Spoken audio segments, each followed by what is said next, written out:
விரதம் இருக்கும் முறை. சஷ்டி விரதம் இருப்பவர்கள் காலையில் எழுந்தவுடன் குளித்துவிட்டு விளக்கேற்றி வீட்டில் உள்ள முருகனின் திருவுருவப் படத்திற்கு செவ்வந்திப்பூ அல்லது ஏதோ ஒரு வெள்ளை நிறப்பூ அணிவிக்க வேண்டும். நெய்வேத்தியமாக காய்ச்சிய பாலுடன் சர்க்கரை அல்லது தேன் கலந்து வைக்கலாம். அதோடு 2 வாழைப்பழங்கள் அல்லது என்ன பழம் கிடைக்கிறது ஏதாவது ஒரு பழம் வெற்றிலை பாக்கு வைத்து மனமுருகி நமது பிரார்த்தனையை முருகப்பெருமானிடம் முறையிட்டு வேண்டிக் கொண்ட விரதத்தை துவக்க வேண்டும். அருகில் இருக்கும் முருகன் கோவிலுக்கு சென்று வணங்க வேண்டும். ஒருவேளை சாப்பிடாமலோ அல்லது 2 வேளையும் சாப்பிடாமலோ அல்லது பழம் மற்றும் பால் மட்டும் சாப்பிட்டுக் கொண்டோ விரதம் இருக்கலாம். உடல்நிலையை பொறுத்து எந்த முறையில் வேண்டுமானாலும் விரதம் இருக்கலாம்.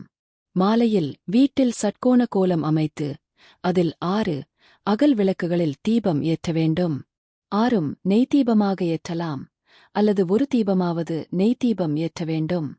மேலும் இதுபோன்ற பக்தி வீடியோக்களை தொடர்ந்து காண நமது சேனலை சப்ஸ்கிரைப் செய்யவும். உங்கள் ஆதரவே எங்களின் ஊக்கம்.